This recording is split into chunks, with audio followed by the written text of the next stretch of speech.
उमापति महादेव की जय। सदाशिव भोलेनाथ की जय। सद्गुरुदेव भगवान की जय।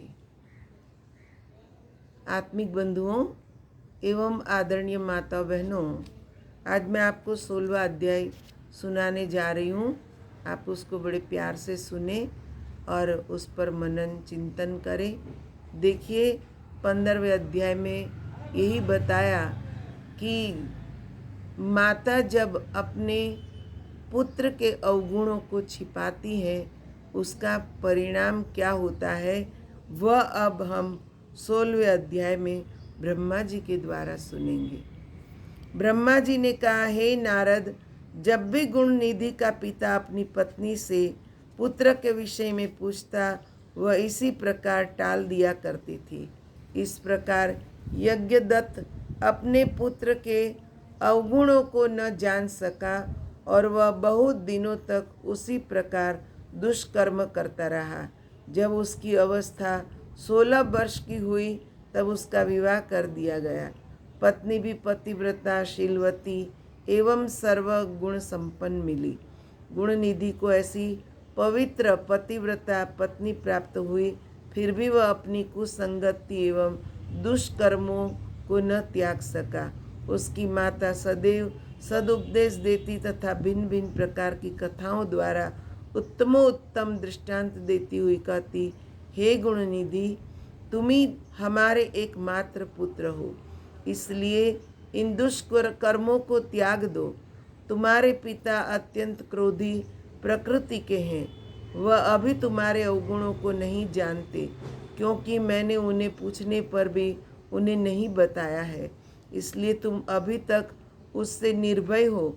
यदि किसी दिन उन्हें इन कर्मों का पता लग गया तो वे मुझे और तुम्हें दोनों को दंड देंगे। इससे यही उत्तम है कि उन्हें पता लगने से पहले ही तुम कुसंगति को त्याग कर सत्कर्म करो। हे पुत्र, तुम्हारी पत्नी बुद्धिमान, महारूपवती तथा उच्च कुल की है।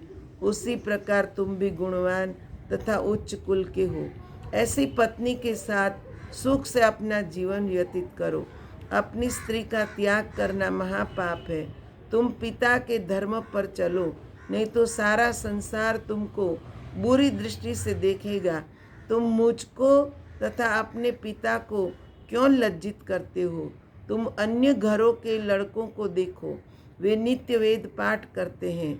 जब यहाँ के राजा को तुम्हारे अवगुणों के विषय में ज्ञात होगा तो वह तुम्हारे पिता से अप्रसन्न होकर उनका मासिक शुल्क देना बंद कर देगा।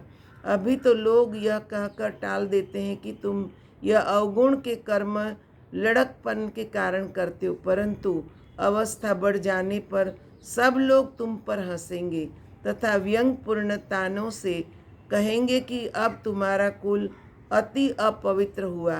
वे तुम्हारे पिता की निंदा करेंगे और इन्हीं सब कारणों से तुम्हारे पिता नरकगामी होंगे।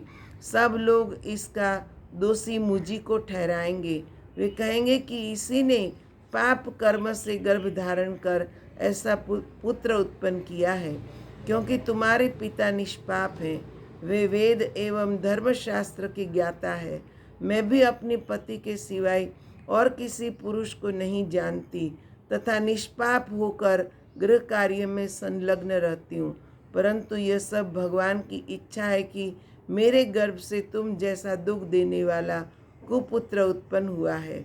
इस प्रकार गुणनिधि की माता अनेक उपदेश देती, भिन्न भिन्न प्रकार से समझाती, परंतु गुणनिधि पर उसका कोई प्रभाव नहीं पड़ता था। ब्रह्मा जी बोले, हे नारद, गुणनिधि को यदि मेरे समान भी कोई गुरु मिलता तो भी उस मूर्ख के मन में बुद्धि उत्पन्न होती। गुणनिधि की माता उपदेश करते करते थक गई, परंतु गुणनिधि पर कोई प्रभाव नहीं पड़ा। वह सदैव जुआ खेलता, चोरी करता, मद्यपान करता और वेश्याओं के साथ भोग करने में अपना समय व्यतीत करता। इस प्रकार उसने कुछ ही दिनों में पिता का धन चुराकर जुआ, भोग तथा वेश्याओं पर खर्च कर डाला। इस प्रकार वह निर्धन हो गया उसके पिता ने जितने बहुमूल्य रत्न एवं उत्तम वस्त्र अपनी विद्या के प्रभाव से राजा के यहाँ से प्राप्त किए थे, उनसे भी कुछ भी शेष न बचा। तब एक दिन गुणनिधि ने अपनी माता को पूरी तरह निंद्रा में लिप्त देखकर उसके हाथ में से अंगूठी उतार ली और उसको जुआरियों के साथ दांव पर लगा दिया। जुआरियों ने उस अंगूठी को भी जीत लिया। एक दिन अकस्मात उसके पिता यज्ञदत्त ने उस अंगूठी को एक जुआरी के पास देखकर पहचान लिया। उन्होंने उस जुआरी को एकांत में ले जाकर पूछा कि तुमने ये अंगूठी कहाँ से प्राप्त की। उस जुआरी ने उत्तर दिया, ये अंगूठी तथा इसी प्रकार की अनेक अंगूठियाँ मेरे पिता के घर में हैं। जान पड़ता है पराया धन देकर तुम ललचाते हो। भला तुमने ऐसी चतुराई किससे सीखी है। तब यज्ञदत्त ने क्रोधित होकर उससे कहा, अब तुम हंसी छोड़कर तथा छल आदि को त्याग कर इस अंगूठी के विषय में सत्य सत्य बता दो कि यह तुमने कहाँ से प्राप्त की है। मैंने इसे राजा से प्राप्त किया है, अतः तुम इसे नहीं ले सकते। इस प्रकार जब उन्होंने दृढ़ता से जुआरी से पूछा तो उसने सब सत्य बात उनको बता दी और कहा, तुम मुझको डराते धमकाते क्यों हो। मैंने कोई चोरी नहीं की है। यही क्या और भी बहुत सी वस्तुएं मैंने तुम्हारे लड़के से जुए में जीती है। अनेक रत्न, सोने चांदी के आभूषण, पीतल तांबे आदि के बर्तन जो तुम्हारे घर में थे, हम लोगों ने वे सब तुम्हारे लड़के से जीत लिए हैं। वह केवल जुआ ही नहीं खेलता, अपितु चोरी तथा वेश्यागमन भी करता है। जुआरी के ऐसे वचन सुनकर यज्ञदत्त को बहुत आश्चर्य हुआ। वे कपड़े से अपना मुंह लपेटे शोक से रुदन करते हुए अपने घर आए तथा स्त्री से बोले, गुणनिधि कहाँ है तथा मेरी अंगूठी कहाँ है।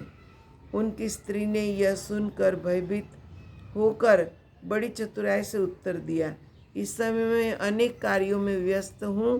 तुम्हारा भी पूजा पाठ का समय है। मुझे तुम्हारे प्रेमी अतिथियों को भोजन बनाना है। मैंने अंगूठी को किसी स्थान पर रख दिया है, परंतु इस समय स्मरण नहीं है। जिस समय इन कार्यों से अवकाश पाऊंगी उस समय तुम्हारी अंगूठी खोज कर दे दूंगी।